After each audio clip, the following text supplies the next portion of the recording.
Les gens participent à plusieurs autres formations. Les formations sont enregistrées. Puis à la fin, d'ici la fin septembre, là, elles seront toutes disponibles sur le site web si vous voulez les revoir. Puis je vais remettre le lien de la présentation de Madame. Vous allez voir, c'est un format un peu différent pour ceux qui veulent avoir accès. Donc, je cède la parole tout de suite à Barbara et Chantal. Merci encore de partager votre expertise et vos ressources avec le personnel enseignant et les personnes apprenantes qui participent aux instituts du Centre Franco. Puis, je suis là tout au long. Si vous avez des pépins, vous pouvez juste me faire appel à moi. Merci beaucoup, Simone. On est très, très content d'être ici avec vous aujourd'hui. Nous allons parler de la diversité, la pluriculturalité et l'inclusion, bien entendu. Mais avant de commencer, je voudrais faire le texte de la reconnaissance des territoires autochtones sur lesquels sont situés les bureaux du groupe média TFO. Nous sommes reconnaissants du territoire sur lequel nous nous rassemblons et rendons hommage aux générations précédentes qui ont été les gardiennes de ce territoire et qui ont accueilli les nouveaux arrivants. Ensemble, nous sommes tous des peuples des traités et nous honorons notre responsabilité envers ce lieu que nous appelons notre foyer pour aujourd'hui et pour les générations futures. Nous reconnaissons les nombreuses et diverses Premières Nations, Inuits et Métis qui vivent et travaillent sur ces territoires. Nous honorons aussi leurs courageux dirigeants d'hier, d'aujourd'hui et de demain. Nous allons donc commencer cette présentation. Je vais partager mon écran avec vous, avec le son, bien entendu, sans oublier, c'est quand même très important. Allons-y. Voilà. Alors, justement, Simone parlait d'un format de présentation qui est un petit peu différent. J'ai utilisé un format qui s'appelle en fait Geniali. Et cette présentation pourra être partagée avec vous. Alors, au départ, ça peut être un petit peu, pas intimidant, mais bon, c'est pas une présentation PowerPoint, mais c'est en fait une présentation interactive dans laquelle vous aurez la possibilité de cliquer sur, je vais vous montrer où, de cliquer sur des liens qui vous amèneront directement dans IDELO. Donc, en fait, oh, pourquoi est-ce que je suis là? Ah, ok, vous acceptez d'être enregistré. Allô, allô? J'ai été... Oui, on vous entend bien. D'accord. Donc, il vous suffira tout simplement de cliquer, je vais vous montrer où, sur des petits icônes qui vous permettront à ce moment-là d'avoir accès aux ressources. Voilà. Donc, la diversité pluriculturelle et l'inclusion, c'est notre thème d'aujourd'hui et je suis vraiment ravie de vous présenter la diversité et l'inclusion avec des thèmes qui en font partie. Alors, j'ai commencé par, réfléchir à qu'est-ce que ça veut dire en fait la diversité et l'inclusion. Ce sont des thèmes qui sont très importants chez nous, chez IDELO. Et en fait, eh bien, on se rend compte que présenter la diversité et ses richesses au quotidien sans discours et naturellement, c'est très important. Donc, dans IDELO, vous allez vraiment trouver des ressources où on ne souligne pas, on ne montre pas du doigt. Vous avez vu, ici, il y a des personnages de cultures différentes. Non, tout simplement, on montre cette diversité naturellement. Vous pouvez cliquer ici, vous voyez quand vous avez des petites icônes comme ça, vous pouvez cliquer et vous allez vous retrouver voilà, dans ce genre de page. Donc, c'est très simple, hein. Je dirais presque en gros, quand vous voyez des choses qui clignotent, vous pouvez cliquer dessus en gros. Donc, sur cette page ici, nous avons des ressources multidisciplinaires où la diversité est représentée tout naturellement dans nos ressources, du niveau jardin d'enfants au postsecondaire et dans toutes les matières. Alors, je vous ai mis des petits exemples, vous allez comprendre ce dont je parle. Regardez par exemple, au hasard, la série Pensées des pensées littératie financière, comme vous pouvez voir, les niveaux sont indiqués. Donc, pour les 5e et les 6e années, je vais cliquer sur la petite croix et normalement, oui, ça marche. Nous voilà dans IDEO. Donc, c'est un exemple parmi tant d'autres. Vous voyez ici, nous avons un personnage. On ne parle pas du tout de ses origines. Ça ne sert absolument à rien. On parle ici de littératie financière. Et vous allez trouver... Oui? Je suis désolée de te déranger. Je ne sais pas si c'est juste moi, mais pour une raison ou une autre, l'écran IDELO que tu partages est très petite. C'est peut-être juste moi. Là. Je ne sais pas si j'ai fait quelque chose. Est-ce que c'est la même chose pour d'autres personnes? Je vais agrandir l'écran. Est-ce que ça va mieux? Ben, je ne sais pas si c'est juste moi. On dirait que je vois toi, puis en plus petit, l'écran que tu partages. Allons bon. Mais je ne sais pas si c'est moi. Je ne sais pas si... Ah, voilà. Excellent. Merci. C'est moi qui avais mis... C'est moi qui avais mis en évidence votre belle figure, mais bon, si ça empêche la bonne vision, je l'ai enlevé. Désolée. D'accord. C'est peut-être pas le plus important, mon visage. C'est vraiment belle, Barbara, mais ta présentation est tellement belle ici. Non, je vous remercie, mais bon, le plus important, c'est ce que j'ai envie de vous montrer. Donc, voilà, je parlais donc de diversité qui est représentée dans des tas de ressources pour pratiquement tous les niveaux, mais dans toutes les matières. Si on va regarder, par exemple, pourquoi pas, un exemple, série mix métier, où là, on va parler des métiers potentiels. Regardez ici. Alors là, je vais me remettre en écran normal, parce que je vais essayer d'agrandir mon écran. Voilà. Nous avons de la diversité partout. C'est très important de la montrer, cette diversité. Et je ne comprends pas pourquoi à chaque fois, je reviens dans le tableau. Vous avez touché quelque chose? Je reviens dans le tableau de... Non, j'ai rien touché. Vous n'avez rien touché, voilà. Donc, cette diversité-là, elle est importante de la montrer sans la mentionner. Parce que on vit dans un monde maintenant multiculturel ou pluriculturel. On vit tout simplement dans la diversité et c'est pas la peine de le mentionner, c'est tout à fait naturel. Alors, par contre, et là, je reviens dans mes thèmes, la différence, quand on la remarque, on va l'appeler, la différence, elle est positive. On va l'embrasser, on va en apprécier sa richesse, parce que cette richesse, justement, elle nous permet de vivre ensemble en harmonie.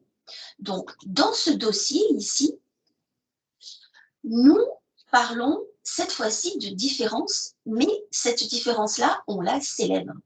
Alors, encore une fois, vous avez les ressources, vous avez les niveaux, et vous pouvez cliquer sur ces petites croix ici. Donc, j'ai choisi de vous montrer un petit extrait de « Génial, on est tous différents, la richesse de la différence ».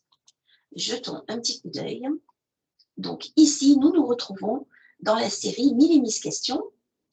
C'est l'histoire d'une petite fille qui aime la danse classique et qui ne comprend pas pourquoi est-ce qu'on doit tout mélanger. Pourquoi est-ce qu'on doit mélanger la danse classique avec d'autres styles de danse. Regardons. Oh, c'est rigolo, mais c'est même pas de la danse. Personne n'est habillé pareil, personne ne fait le même mouvement. Comment peut-on danser ensemble quand on est tellement différents? Il me semble qu'au contraire, c'est une chance de ne pas être tous pareils.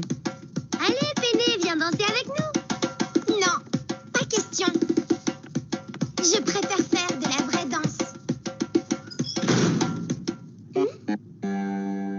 Voilà, alors bon, là, c'est l'introduction, donc bien entendu, nous allons avoir la petite histoire, et puis finalement, à la fin, tout le monde va danser ensemble. Donc, le thème, je pense, est bien trouvé. On prend le vecteur de la danse pour parler justement de la différence, et puis pour expliquer que il n'y a pas de bonne danse ou de danse pas adéquate, non, toutes les danses sont bien importantes, et la différence, c'est la richesse.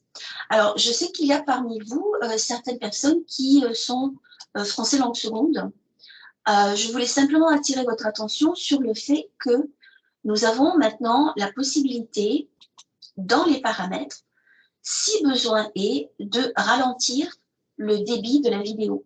Hein, donc, vous allez dans paramètres de lecture, et vous pouvez ralentir. Ça, c'est tout nouveau, donc je pense que c'est bien que vous le sachiez. Ça peut vraiment être important en classe. Vous avez également la possibilité d'utiliser des sous-titres. Donc, vous cliquez sur sous-titres et il est également possible de changer la taille des sous-titres pour que ceux-ci deviennent vraiment plus gros. Donc, au fur et à mesure de la vidéo, ils vont voir les sous-titres et ça peut devenir également un exercice de lecture, pourquoi pas. Hein. Donc, voilà, ça c'était la petite remarque sur des fonctionnalités qui peuvent être intéressantes. Alors, pour les plus grands, Je vis ta vie, ici, c'est très intéressant puisque nous avons l'exemple de deux jeunes filles qui vont accepter de faire un échange de situations de vie. Tamara est juive, Mounia est musulmane. Elles vivent dans deux mondes très différents. Elles vont changer de famille et elles vont se rendre compte en fait que les différences, d'abord il n'y en a pas tant que ça. Et puis, Je suis Tamara et j'ai c'est 13 une ans. expérience très enrichissante. Ça, c'est ma communauté, la communauté juive de Montréal. Je suis très fière d'être juive, c'est ma culture, c'est ma religion.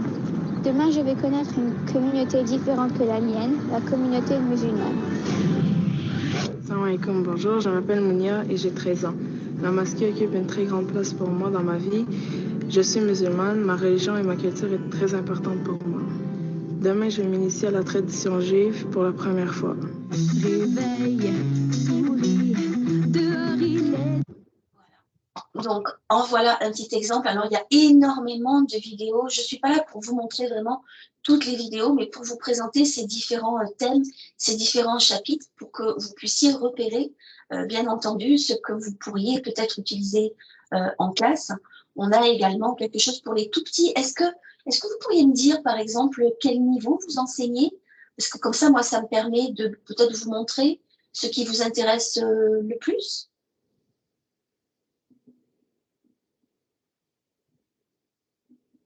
Allô? Dans le chat, mettez le niveau que vous enseignez, s'il vous plaît. Donc, on a Karine qui enseigne en première année, Magali qui enseigne en 4 et 5 en immersion.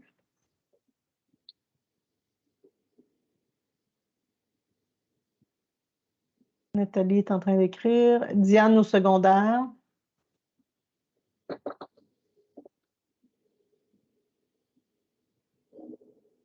Nathalie au secondaire également. Donc, on a de la première au secondaire. Donc, Ok. on ne va pas vous faciliter la vie ici aujourd'hui. Non, absolument pas. Je vois que voilà, il va falloir que je sois efficace.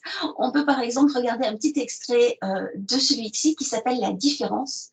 La différence avec notre ami Hugo qui imagine un monde parfait où tous ses amis agiraient exactement comme lui. Mais il va se rendre compte que, en fait, la différence, c'est une...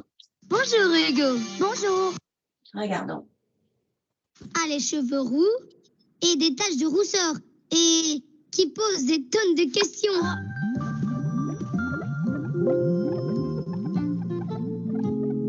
Ah, et qu'il y a une araignée comme animal de compagnie. Mais au fond, Un petit peu. tout le monde serait comme moi. Ce serait génial. Tu en es vraiment sûr? Combien font 20 plus 5? Oui, Hugo? 25, monsieur. Très bien, Hugo. Mais est-ce qu'au bout d'un moment, ça ne deviendrait pas un peu ennuyeux si tout le monde était pareil? Exactement. Donc, Hugo va commencer par se poser de bonnes questions et puis il va se rendre compte que, effectivement, c'est quand même beaucoup plus intéressant quand tout le monde est différent. Donc, vous voyez, on a déjà des ressources à partir de maternelle première année où on va parler de ce thème-là. Bon, ensuite, on a les goûts de José et Lexi. Génial, on est tous différents, je vous l'ai déjà montré. Série Justice, Moutarde et Cornichons, où on va parler de respect, de citoyenneté et d'inclusion également. Des balados, alors les balados, ce sont en fait des podcasts, donc là on va travailler l'écoute. La petite mosquée dans la prairie, pour les plus grands, où en fait, c'est l'histoire, je ne sais pas si vous la connaissez, c'est l'histoire d'une famille musulmane qui va s'installer dans un petit village canadien. Et puis, on va suivre cette intégration. C'est fait avec beaucoup d'humour et d'intelligence. C'est très, très bien fait. Je le recommande chaudement. Donc, voilà pour le thème de la différence, qui est une si grande richesse. Alors, j'ai créé un volet peuple autochtone qui, je pense, va vous intéresser.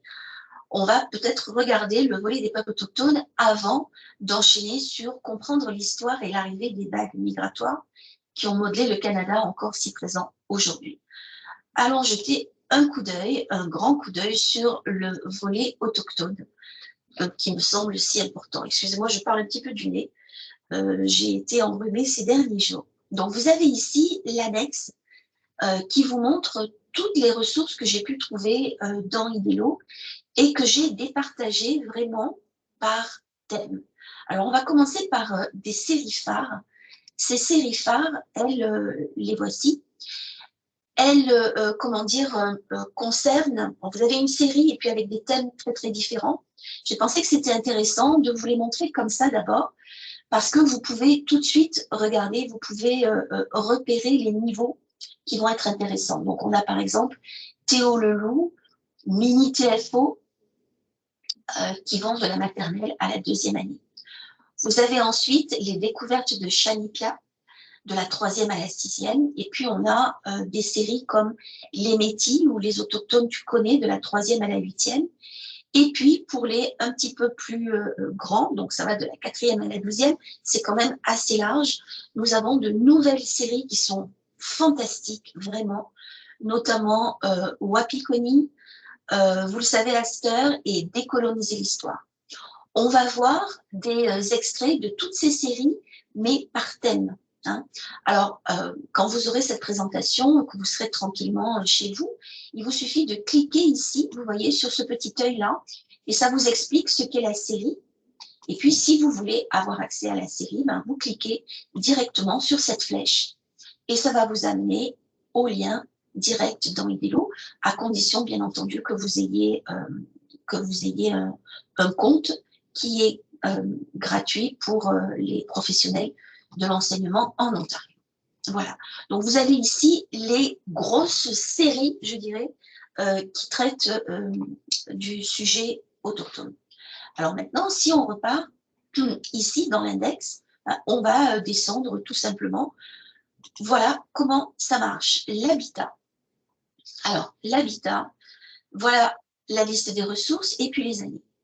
Il m'a semblé intéressant de vous montrer, par exemple, celle-ci, la cabane, donc l'importance de la cabane chez les Métis dans la série, justement, les Métis, des 3e à la 8e année. Allons-y, jetez un petit coup d'œil, la cabane de la série, les Métis, notre culture, nos histoires. Tour. Antoine, qui ne vient pas à bout de fermer l'œil, se demande si le plus dur, puis je leur réponds, c'est de commencer. Mais si tu commences, là, les étapes deviennent plus faciles. Alors, pour vous donner un petit peu le contexte, dans cette série, nous avons 7 épisodes, si je me souviens bien, et chaque épisode, on va parler de quelque chose de très traditionnel chez les Métis. Alors, on a par exemple la nourriture, on a le smudge, on a le violon, on a la ceinture, et puis on a la cabane.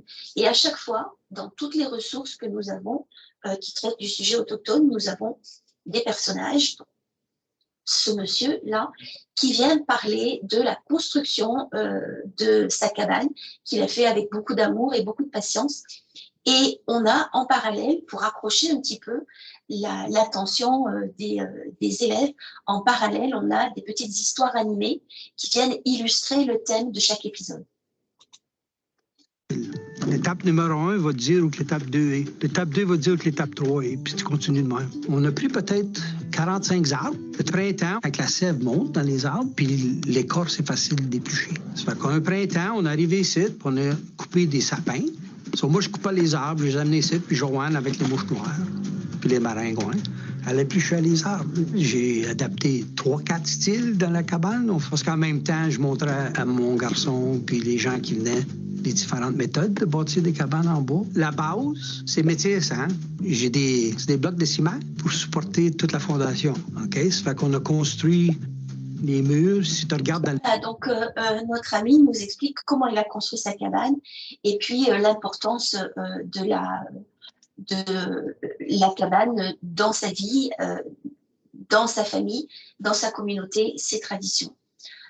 Est-ce qu'il y a un thème qui vous intéresse plus particulièrement? Parce qu'il y a beaucoup de thèmes et je ne veux pas passer trop de temps sur des choses qui ne vous intéressent peut-être pas. Dans chasse et pêche, les vêtements, la médecine traditionnelle, la nourriture, les contes, traditions orales, les arts, la musique, le powwow, le vivre ensemble, les femmes autochtones, la diversité, l'histoire, les personnages, l'héritage, tuer l'Indien, entre guillemets, bien entendu, activisme, réconciliation, les journées de célébration, les petites lectures. Est-ce qu'il y a des thèmes qui vous intéressent plus particulièrement, dont vous voudriez voir des extraits?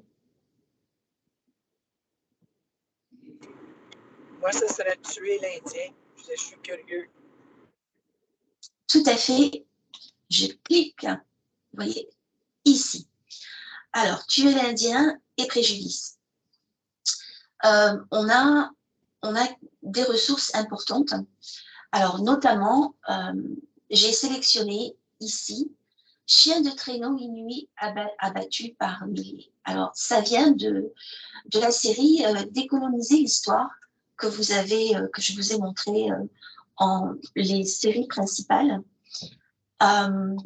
Ici, on nous raconte comment et pourquoi des milliers de chiens de traîneau ont été abattus au nord du Canada. Cette série, elle est très importante. Vous allez voir pourquoi. On montre vraiment de vraies photos, des vidéos authentiques, quand on en a, hein, puisque parfois ça remonte quand même à un certain temps. Regardons. Jusqu'aux années 70, le inscrits dans des concours de beauté, on leur met des petits manteaux. Pourtant, dans les années 50 jusqu'aux années 70, le gouvernement fédéral a fait abattre des milliers de chiens de traîneau, changeant à jamais la culture, le mode de vie et le bien-être des Inuits.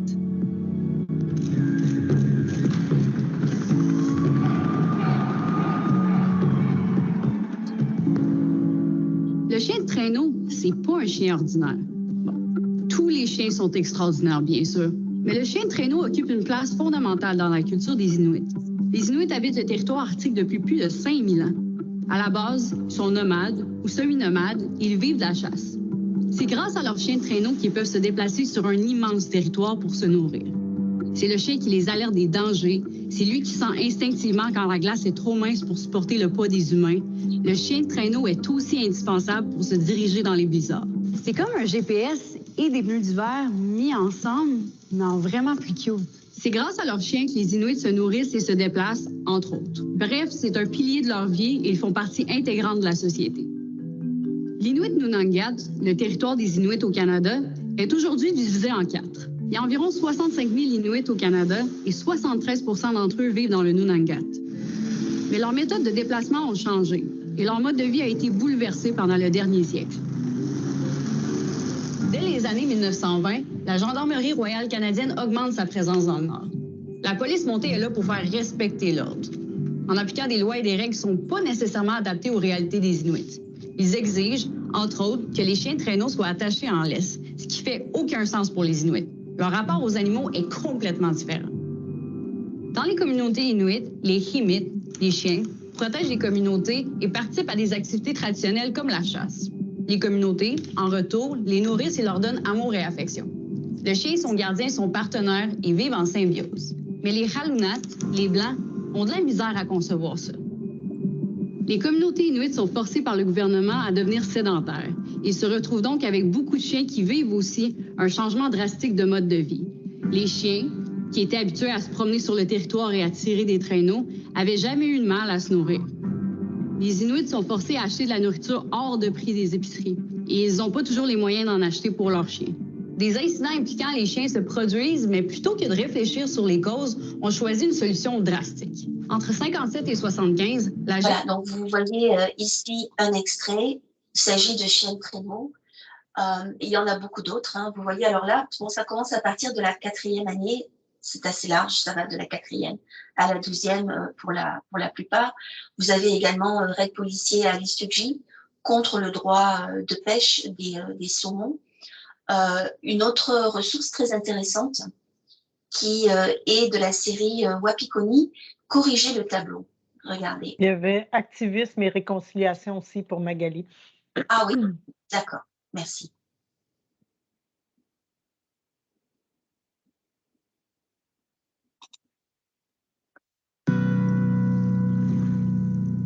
Alors la série Wapikoni, simplement pour vous donner le contexte, encore une fois, c'est une série qui présente des courts-métrages qui ont été faits par des personnes autochtones, justement.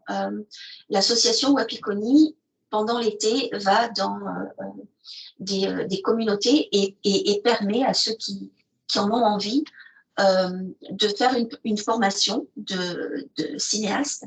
Et donc, eh bien, ce sont le plus souvent des jeunes autochtones qui ont fait leur propre vidéo. Et nous en avons quelques-unes dans le vidéo. Regardez. J'habitais en ville. J'avais peut-être 8 ans, 9 ans.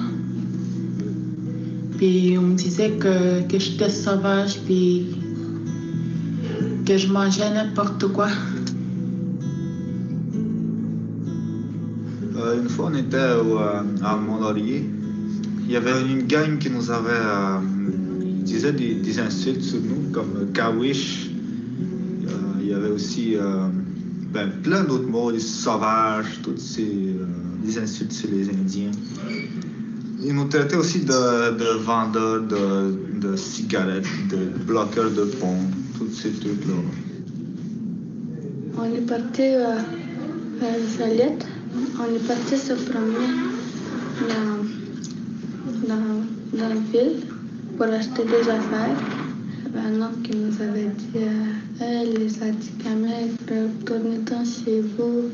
Voilà, donc là, on a la liste des préjugés qu'il va falloir corriger, d'où le titre « Corriger le tableau ». Je vous montre la fin, qui se termine par une note positive.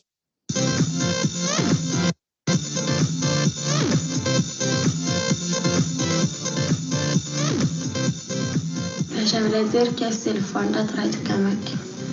Je suis fière de moi. Je suis fière d'être Atikamekw. Je suis fière d'être Atikamekw. Un tout autre style, bien entendu, avec la série Wapikoni. Ressources, les pensionnats. Alors, il y en a aussi quelques-unes. L'horreur des pensionnats indiens, toujours dans la même série de décoloniser. L'histoire, qui est la même que Chienne de traîneau. Shani Wenjak, la journée du chandail orange. Mais quelqu'un demandait justement activisme et réconciliation. C'est bien ça, hein? Voilà. Oui, c'est ça. Oui, c'est bien ça. Oui, merci. Donc, activisme, réconciliation, il y en a quelques-uns. On peut parler, par exemple, ici, on peut écouter Mary Wilson, qui parle justement du processus de la réconciliation entre les autochtones et les non-autochtones. Alors, c'est une série qui fait partie de Canada C3, 3 côtes, un voyage, que je vous recommande.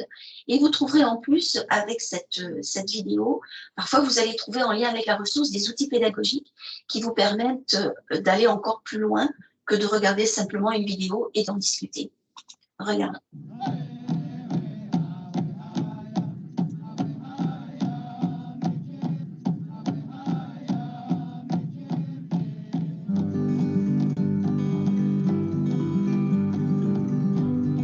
Mon nom, c'est Mary Wilson. J'étais une des 3 commissaires pour la Commission de vérité et réconciliation du Canada, qui était justement un projet de voir, de capter, de documenter l'histoire de presque 150 ans de pensionnats forcés pour les enfants autochtones au Canada. La réconciliation, ça veut dire d'établir et de maintenir des relations respectueuses entre des Autochtones et des non-Autochtones. Ça peut commencer avec des décisions politiques de ne plus faire de dommages aux Autochtones, et on n'est pas encore rendu là. Ça peut vouloir dire aussi au niveau de l'individu, de la famille, qu'on va se réclamer, on va créer de la paix dans nos communautés, dans nos foyers et dans nos nations. C'est un processus continu, donc infini. Le défi, c'est d'insister que les gens connaissent. Et une fois que les gens connaissent, que ce soit par nos écoles qui ont la responsabilité de changer, d'enseigner un curriculum honnête en ce qui concerne cet aspect de l'histoire du Canada. On n'a pas le luxe de choisir les aspects de l'histoire qu'on aime, qui nous rend confortables. Et c'est à nous, les ancêtres du demain, à voir c'est quoi l'histoire qu'on veut laisser pour nos enfants, nos petits-enfants et leurs petits-enfants à eux. Voilà le moment de création et de recréation du Canada. Voilà le moment de reconstituer le pays qu'on veut être. Voilà, je trouve que c'est un très, très belle interview. Bon, vous en avez d'autres, hein, par exemple le nationalisme, briser le mythe des deux peuples fondateurs, Piari Kokigentes, la place des Inuits au Canada, il parle de réconciliation également. On peut en regarder encore un petit extrait. Simone, il va falloir que vous me disiez quand c'est la fin. On s'arrête à 13h, c'est ça? Oui, c'est ça. D'accord. Non, à 13h10. 13h10, hein, super. Donc, vous voyez ici, quand on a cette carte-là qui se dessine, et là, je vous donne aussi le contexte, parce que je pense que c'est intéressant. En fait, c'est un bateau qui a été affrété pour faire ce grand parcours-là, donc partir du sud-est canadien, remonter, et puis faire la traversée d'est en ouest pour redescendre jusqu'au sud-ouest. Donc, en fait, faire les 3 côtes du Canada. Pourquoi un bateau? Un grand bateau avec des passagers à bord, mais des passagers qui sont montés, descendus. Donc, on avait des scientifiques, on a eu des artistes, on a eu des business people, on a eu des politiciens, des étudiants, etc., etc. Et, eh bien, il y a eu des escales sur ces 3 côtes-là, des escales avec des rencontres, justement, entre les passagers du bateau et puis les communautés. Et donc là, eh bien, ont eu lieu des discussions, des ateliers pour parler justement des problèmes ou des challenges des populations qui vivent dans ces endroits, et puis pour parler de l'environnement. Donc c'est une très bonne série où on parle de l'environnement et des communautés très diverses du Canada.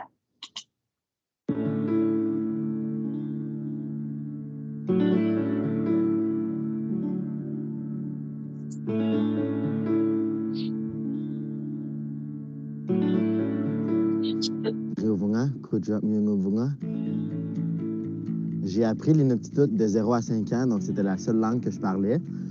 Par la suite, je suis déménagé à Nicolette, donc au village de mon père où on parlait français. Par l'âge de 8 ans, je parlais plus du tout Inuktitut, je connaissais même plus la base. Je suis retourné à Kuujjuaq, je suis retourné au village de ma mère avec ma mère, puis j'ai vraiment voulu réapprendre ma langue, j'ai vraiment voulu me la réapproprier, puisque une langue, c'est plus que juste un moyen de communication. Ça fait partie de la culture, ça fait partie de la façon comment tu penses.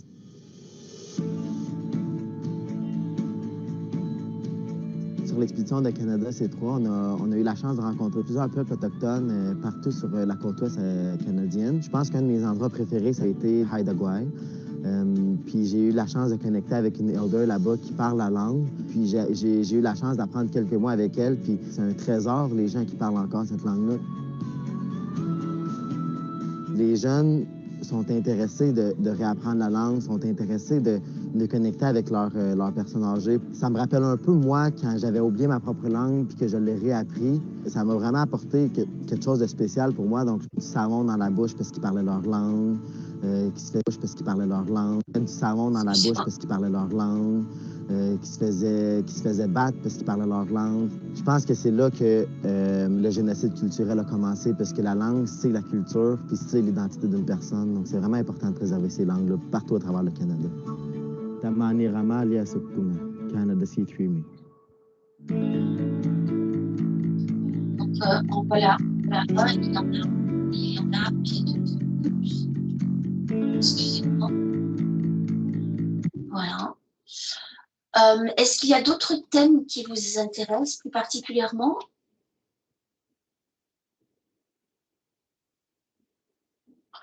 Alors, vous verrez des choses. Alors ça concerne peut-être un petit peu plus les petits. Par exemple, vous voyez les vêtements à partir de la 3e année. Je reviens. La nourriture. Alors, la nourriture, j'ai trouvé énormément de choses, justement. Les arts l'intéressent en particulier. Pardon? Il y a Diane Labelle qui dit que les arts l'intéressent en particulier. Les arts, très bien. Alors, nous allons voir les arts. Voilà, ici. Donc, à partir des tout petits, j'ai trouvé des choses pour faire, en fait, de l'art bricolage, faire des habitations ou, par exemple, musique et bricolage, voilà. On peut faire un village inuit, on peut construire un Nuuksuk, mais il n'y a pas que ça. Ici, par exemple, on va parler d'une artiste qui s'appelle Ruth, alors excusez-moi pour la prononciation, Anakutsi Tuluarik, où on va analyser l'œuvre qui s'appelle Visage radieux de cette peintre. C'était des Inuits qui prenaient une épée pour attraper les poissons. Je vois un poisson sur la personne. Je peux entendre la mer. Je trouve que ce dessin aurait pu être fait par un enfant, mais je trouve que c'est très joli. Alors, j'ai commencé à la fin. Voilà. Visage radieux par Ruth Tuluarik, peint en 1971. Je trouve que ça ressemble à un cercle. On dirait que le manteau de la personne, c'est un vase et il y a des canards dessus. Puis moi, je peux sentir le danger parce qu'il y a un lion, là. Ce sont des enfants qui vont analyser à leur manière une œuvre d'art. On a par exemple, pourquoi pas, ici, les arts visuels. Les arts visuels de la série, si je ne me trompe pas, les autochtones, tu connais, encore une fois.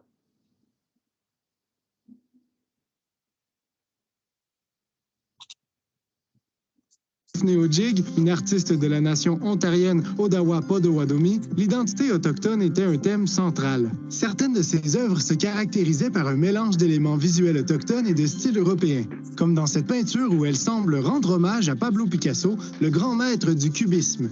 Nadia Mir, elle, est une créatrice Anishinaabe dont l'art parle d'identité, de résilience et d'appartenance. Installée à Montréal, son œuvre Dans la tente s'inspire des symboles autochtones qui apparaissent sur le traité de la Grande Paix de Montréal de 1701. Ces symboles représentent les nations qui ont signé le traité. Reconnais-tu certains animaux?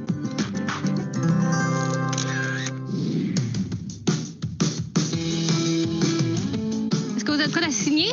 Oui. Comme tous les grands artistes dans le monde. Vas-y. N'importe quelle couleur. N'importe quelle couleur que tu veux.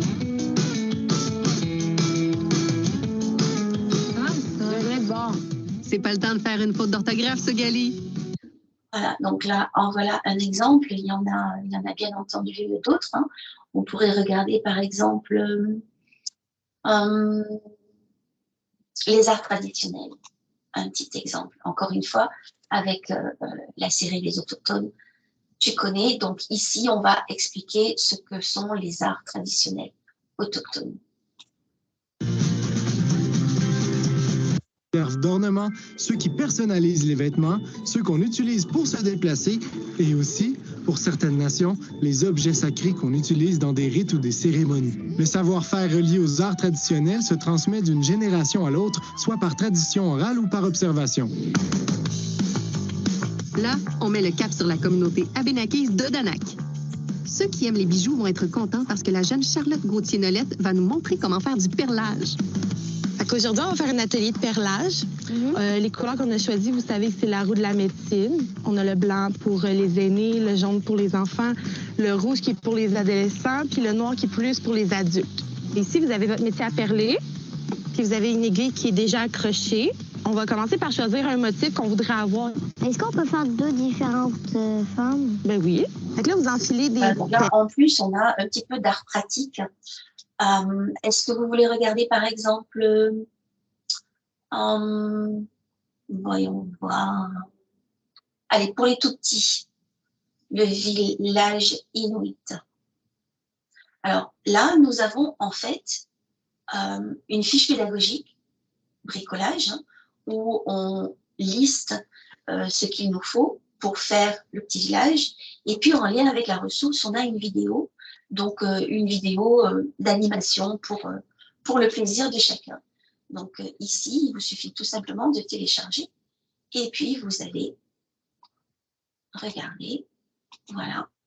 Donc, comment faire un village Inuit? Donc, il nous faut du papier ou du carton, de la ouate, ciseaux, et puis on a toute l'explication de comment construire ce petit village Inuit. Voilà.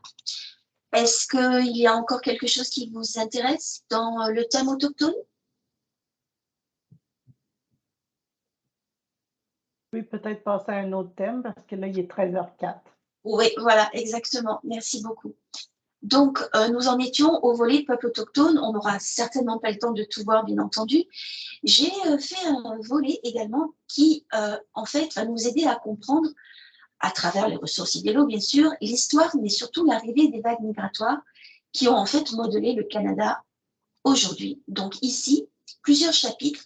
L'arrivée des premiers colons, les vagues migratoires, le racisme et l'histoire, personnages d'hier, personnages d'aujourd'hui.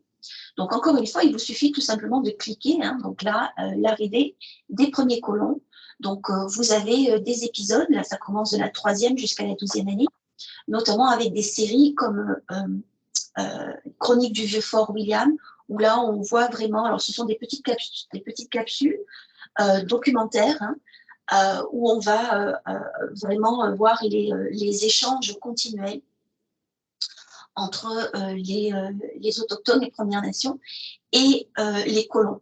Vous avez la série Le rêve de Champlain, où bien entendu on va parler vraiment de Champlain et de tout son périple, et puis son arrivée au Canada et le reste. Donc là vraiment on est dans l'histoire de l'arrivée des premiers colons. Les vagues migratoires, alors bien entendu, on le sait tous, moi j'en fais partie d'une vague migratoire. Les vagues migratoires, vraiment, comment dire, modèlent le Canada d'est en ouest. Donc il y a eu énormément de vagues migratoires et nous avons des ressources pour illustrer ce thème-là. Donc ici, par exemple, les orphelins d'Irlande, le chemin de fer clandestin avec les esclaves africains qui sont arrivés au Canada, Nitro, là on parle des Chinois qui sont venus construire le chemin de fer canadien, Destination Canada. Donc de la 3e à la 12e année, vous allez trouver vraiment des ressources qui parlent de ces thèmes-là. Le racisme et l'histoire, malheureusement, le racisme a fait des ravages et est toujours d'actualité. Donc, histoire et racisme au Canada, injustice, abus, malveillance. Le Canada se construit, mais non sans peine et sans conflit. On peut regarder, par exemple, un petit extrait de Afriqueville, qui est une ville, pardon, dans la série vraiment top. Là, voilà.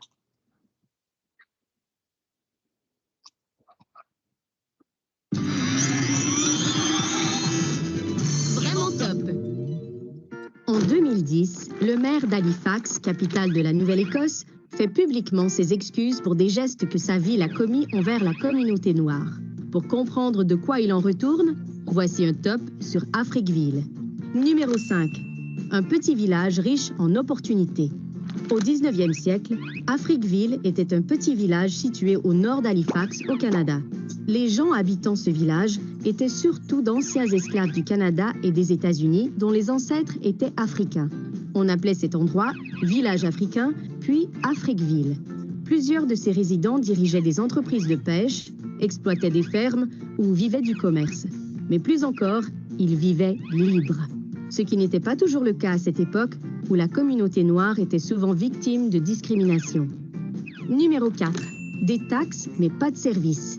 En temps normal, les citoyens paient des taxes à leur ville et en échange, celle-ci leur offre des services. Toutefois, ce n'était pas le cas à Afriqueville. Les citoyens payaient des taxes à la ville d'Halifax, mais en échange, ils n'avaient accès ni aux égouts, ni à l'eau potable ou encore à la collecte des ordures. Numéro 3. Dépotoirs à ciel ouvert. En plus de ne pas offrir de services aux résidents d'Afriqueville, la ville d'Halifax a décidé d'y installer plusieurs infrastructures qu'elle ne voulait pas avoir chez elle.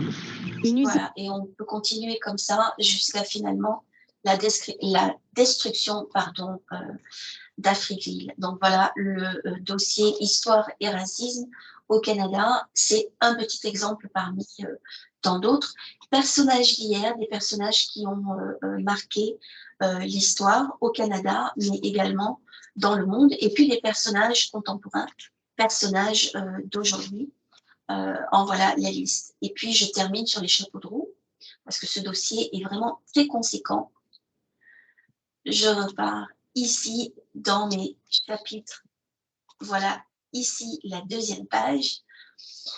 Un dossier, parler ouvertement de racisme ou d'exclusion, c'est reconnaître le problème. Donc ici, vous allez avoir une liste de ressources où on parle de manière frontale de racisme, et ce, dès la première année, avec par exemple deux petits vidéos où on a des histoires de racisme à l'école avec les enfants.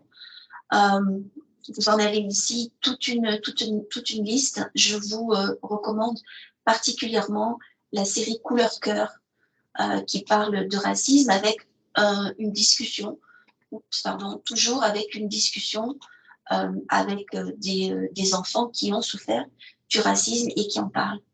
Face au racisme, l'activisme et les actions positives, encore une fois, toute une liste de ressources. Apprendre à connaître les richesses de la diversité canadienne, tant sociale et culturelle, encore une fois, une grande liste de ressources. Canada, terre d'asile, l'immigration, l'intégration et les challenges. Je vais vous montrer celle-ci. Et bien entendu, ça ne marche pas. Là, le lien est à revoir. Et puis finalement, la compréhension interculturelle par l'art avec les contes, des chants et des lectures qui nous viennent d'ailleurs. Donc, vous avez par exemple ici, vous avez la danse, vous avez la musique, vous avez des contes, vous avez musique et inclusion, théâtre. Voilà tout ce que vous allez trouver dans IDELO et plus encore. Je peux vous demander si vous avez des questions. Vous êtes vraiment les bienvenus, mais je pense que c'est déjà la fin. Ça a passé très, très vite. Je suis désolée, j'ai également la voix qui part. Donc, Votre présentation était exceptionnelle. Merci beaucoup pour toutes les belles ressources.